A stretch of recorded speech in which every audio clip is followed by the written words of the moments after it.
Hi everyone, welcome to YouTube channel black diamond. एक बहुत बड़ी न्यूज़ आ रही है माइनिंग सेक्टर से। माइनिंग सेक्टर ही कह लीजिए या जितने भी इंडस्ट्री है, इंडस्ट्रियल न्यूज़ है जो कि बहुत इंपॉर्टेंट है। ये कहा गया है कि सोशल सिक्योरिटी कोड 2020 इसको जल्द ही लागू किया जाएगा और इसके लिए एक सजेशंस मांगा गया था ministry of labour and employment के द्वारा। आपको बता दें कि 3 जून 2021 को एक नोटिफिकेशन रिलीज़ किया गया था जिसमें ये कहा गया था कि सोशल सिक्योरिटी कोड जो है 2020 इसको लागू करना था और इसके लिए सजेशंस मांगे गए थे। और ये जो सजेशंस थे ये 45 दिन के अंदर मांगे गए थे, जिसके बाद इसको लागू किया जाएगा। इसको एनालाइज करके इसको लागू किया जाएगा और इसमें बहुत सारे ऐसे चीज़ें हैं जो अगर इंडस्ट्री में लागू हो जाते हैं तो बहुत बड़ा बदलाव हम लोग को देखने को मिलेगा, जिसमें ग्रेजुएटी से लेकर के कंपनसेशन से लेकर के नौकरी के लिए जो टाइमिंग है वो से लेकर के online payment, digital payment, employ card, स्वास्थ्य कार्ड, बहुत सारी ऐसी चीज़ें हैं जो पूरा का पूरा बदल के रख देगा इंडस्ट्री के फैसिलिटीज़ को आने वाले टाइम में। तो एक एक करके मैं आपको सबके बारे में बताता हूँ कि क्या क्या उसमें मैटर है। जो सबसे पहले है कर्मचारी का मुआवजा। उसके लिए और जितने भी दुर्घटनाएं होती हैं, शारीरिक गंभीर चोट है, पेशीगत रोग यानी कि जो नोटिफाइड डिजीजेज हैं, इनको लेके जो मुआवजा है और नौकरी है इसको लेके भी काफ़ी चर्चा किया गया है। इसमें भी बहुत चीज़ें इंक्लूड की गई है, बहुत सारे परिवर्तन आने वाले हैं, देखने को मिलेंगे, जिसमें सेंट्रल गवर्नमेंट अनुसूचित कर्मचारियों के मुआवजा से संबंधित नियमों का निपटारा करने वाला है, जिसमें आवेदन के तरीके, अगर मुआवजा में लेट होता है देने में तो उसमें ब्याज दर भी इंक्लूड किया गया है। फॉर एग्जांपल, अगर किसी के साथ ऐसा कोई घटना हो जाता है और उसका मुआवजा उसके परिजनों को टाइम पे नहीं मिल पाता है, एक टाइम फिक्स कर दिया जाएगा आईआर कोड के तहत कि भैया 1 महीना 45 दिन के अंदर आपको मुआवजा देना है, कंपनी को उस व्यक्ति तक पहुंचाना है, उस व्यक्तियों के परिजन तक। अगर उस टाइम तक नहीं पहुंचा पाती है कंपनी तो उसके बाद अगर देती है तो उसके बाद जितना टाइम होते जाएगा उतना ज़्यादा उस मुआवजे में इंटरेस्ट जुड़ता जाएगा और उस इंटरेस्ट को जोड़ के जो एम्प्लॉय है उसके परिजन को देना पड़ेगा। ऐसे भी चीज़ें इसमें इंक्लूड की गई है।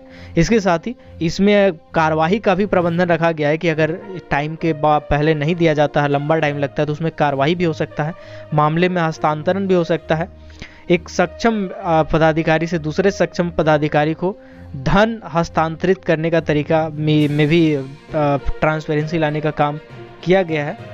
और इसमें और भी बहुत सारी चीज़ों में चर्चा की गई है, जैसे भविष्य निधि की बात करें, पेंशन की बात करें, कर्मचारी राज्य बीमा निगम की बात करें, ग्रेजुएटी है, मातृत्व लाभ है यानी मैटरनिटी लीव है, जो मैटरनिटी वाला जो फैसिलिटीज़ होता है, अलाउंसेस होते हैं वो जो है, भवन एवं अन्य निर्माण से जुड़े जो भी श्रमिक हैं उसके सामाजिक सुरक्षा पर, और असंगठित मजदूर हैं उन सभी के लिए इसमें इंक्लूड किया गया है चीज़ें और इसके लिए सजेशंस मांगे गए हैं। आपको बता दें कि ये जो इंडस्ट्रियल रिलेशन कोड था 13 नवंबर 2020 को इसके लिए अधिसूचना जारी किया गया था और ये काफ़ी लंबे टाइम से चल रहा था कि इसको अलाउ करना है, इसको बनाना है, लेकिन इसके लिए अभी फ़िलहाल सजेशन मांगे गए। सजेशन 45 दिन के अंदर जमा हो जाएंगे, उसके बाद फिर इसमें चर्चा की जाएगी और एक एक करके सब चीज़ के लिए अलग अलग लॉ प्रोविज़न वगैरह बनाया जाएगा जो फिर वापस इंडस्ट्रीज़ में फॉलो हो जाएगा। मतलब आने वाले 6 महीने के बाद हम लोग अगर देखेंगे तो ये चीज़ फॉलो हो चुका होगा और इससे कंपनीज़ में एक अच्छी खासी परिवर्तन आएगी हर चीज़ को लेके, ग्रेजुएटी से लेके सब चीज़ को लेके। इसमें बीमा कवर का भी एक फ़ायदा रखा गया है। बीमा कवर के लिए यूनिवर्सल हेल्थ कार्ड कहा गया है देने के लिए। एक यूनिवर्सल हेल्थ कार्ड के बारे में मैं आपको बता देता हूँ। यूनिवर्सल हेल्थ कार्ड अगर आपको मिल जाएगा तो उससे आपको ट्रांसफ़र कराना नहीं पड़ेगा, ऐसा कुछ झमेला नहीं करना पड़ेगा। आप उस कार्ड को लेंगे और किसी भी हॉस्पिटल में जाके इलाज कराएंगे और उस कार्ड में जितना भी क्रेडिट होगा वो चढ़ता जाएगा और उसी के जरिए वो कंपनी डायरेक्ट उसको पेमेंट करेगी। मतलब आपको झमेला नहीं करना पड़ेगा उस चीज़ के लिए, ये एक बहुत बड़ी बात है। और जो आपको बता दें कि सरकार ने आदेश दिया था कि प्रवासी मजदूरों से रिलेटेड सर्वे करेंगे, उसका डाटा चाहिए था सरकार को, वो चीज़ें अभी तक मिल नहीं पाई है। ये चीज़ें मिलने के बाद ही ये चीज़ें इम्प्लीमेंट हो पाएंगी। एक बहुत बड़ा बात इसमें ये चीज़ कहा गया है कि जितने भी कर्मचारी हैं जो उसको भी अपॉइंट किया जाता है कंपनी के द्वारा, चाहे भैया वो ठेके वाले मजदूर हो, चाहे टेम्प्रोरी हो, चाहे परमानेंट हो, कोई भी हो, उनको एक नियुक्ति पत्र दिया जाएगा। ये कानूनी प्रावधान बनाया जाएगा। इसमें यह भी प्रोविज़न है कि जो पेमेंट होगा वो पेमेंट ऑनलाइन दिया जाएगा। ये चीज़ सबसे बड़ी बात है, क्योंकि आपको पता होगा आउटसोर्सिंग कंपनी जितने भी हैं, आउटसोर्सिंग कंपनी में ज़्यादातर आउटसोर्सिंग कंपनी ऐसे होते हैं जिसमें ऑनलाइन पेमेंट नहीं दिया जाता है, क्योंकि वो सैलरी काफ़ी कम दिया जाता है। 15,000 की जगह में 10,000 8,000 9,000 तक सैलरी दिया जाता है। जब ये ट्रांसपेरेंसी आ जाएगी कि ऑनलाइन पेमेंट आपको करना है तो इसमें कुछ हद तक लगाम लग सकता है। इसमें एक चीज़ और इंक्लूड किया गया है कि साल में पहले ऐसा होता था कि अगर आपको छुट्टी चाहिए था 20 दिन पे एक दिन, तो कम से कम साल भर में जो प्रीवियस ईयर था, प्रीवियस फाइनेंशियल ईयर था, उसमें 240 दिन आपको प्रेजेंट होना चाहिए, आपको काम पे आना चाहिए। उसके बाद 20 दिन में एक दिन आपका छुट्टी का प्रावधान था। लेकिन इस IR कोड में ये जिक्र है कि ये जो 240 दिन है उसको घटा करके 180 दिन कर दिया गया है, चाहे वो सरफेस पे काम कर रहे हो, चाहे अंडरग्राउंड माइंस में काम कर रहे हो, हर इंडस्ट्री के लिए। तो ये भी एक अच्छी बात है कि काफ़ी घटा दिया गया है इसमें टाइमिंग, और भी बहुत सारी चीज़ों का इसमें प्रावधान जोड़ा गया है। उसके बाद आपको बता दें, सोशल सिक्योरिटी के तहत सोशल सिक्योरिटी और मैटरनिटी लाभ से जुड़े 9 कानूनों को एक में शामिल किया गया है। और IR कोड में ये भी प्रावधान है कि जो फिक्स्ड टर्म बेसिस पर जिनको भी नौकरी मिलेगी उनको ग्रेजुएटी, वो भी ग्रेजुएटी पाने के हकदार होंगे। और जो कॉन्ट्रैक्ट बेसिस पे काम करेंगे, ये चीज़ें भी बहुत बड़ी बात है, जो भी कॉन्ट्रैक्ट बेसिस पे काम करेंगे उनको जो भी उसका वेतन होगा वो तो मिलेगा ही साथ ग्रेजुएटी का भी फ़ायदा मिलेगा।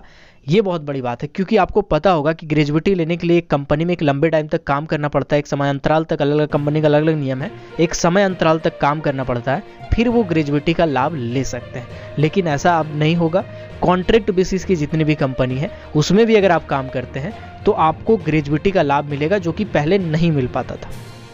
और ये भी कहा गया है उसमें कि उसमें गारंटीड तौर पे बोला गया है, गारंटीड तौर पे ग्रेजुएटी देने के लिए कहा गया है। मतलब ग्रेजुएटी आपको मिलना ही मिलना होता है।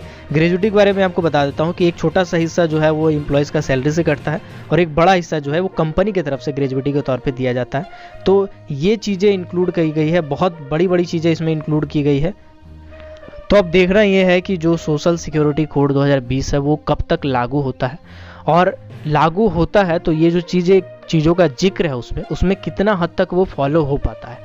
अगर ऐसी चीज़ें इसमें इंक्लूड की गई है, अगर ये लागू होता है तो इससे एम्प्लॉयज़ को बहुत ज़्यादा फ़ायदा होगा, चाहे वो कॉन्ट्रैक्ट वाले हो, आउटसोर्सिंग हो, हर तरह के एम्प्लॉयज़ को इससे फ़ायदा होगा। तो आई होप कि इसमें और भी ऐसे चीज़ें इंक्लूड की जाए जो एम्प्लॉयज़ के लिए बेहतर हो, चाहे आउटसोर्सिंग वाले हो, चाहे कोई भी एम्प्लॉयज़ हो। तो देखते हैं, आप अपना सजेशन कमेंट सेक्शन में ज़रूर दीजिएगा। आप इससे रिलेटेड जो भी कुछ कहना चाहते हैं आप कमेंट सेक्शन में ज़रूर कमेंट कीजिएगा, मैं सारे कमेंट को पढ़ने वाला हूँ। अगर आपने अभी तक हमारे फेसबुक पेज को लाइक नहीं किया है, फॉलो नहीं किया है, तो लिंक डिस्क्रिप्शन में है, फेसबुक पेज को लाइक कर ले, फॉलो कर ले। और टेलीग्राम ग्रुप को अगर आप चाहें तो ज्वाइन कर सकते हैं। साथ ही साथ ट्विटर पे भी चाहे तो फॉलो कर सकते हैं, हैंडल आ रहा होगा स्क्रीन पे। और ऐसे ही कोल माइनिंग, मेटल माइनिंग और पावर सेक्टर से रिलेटेड हर छोटी बड़ी खबरों से अपडेट रहने के लिए, हर वैकेंसी से अपडेट रहने के लिए हमारे चैनल ब्लैक डायमंड को सब्सक्राइब करके बेल आइकन को प्रेस कर दीजिएगा, ताकि जब भी मैं वीडियो डालूँ नोटिफिकेशन सबसे पहले आप तक पहुँचे। Keep watching, keep supporting, till then, जय हिंद।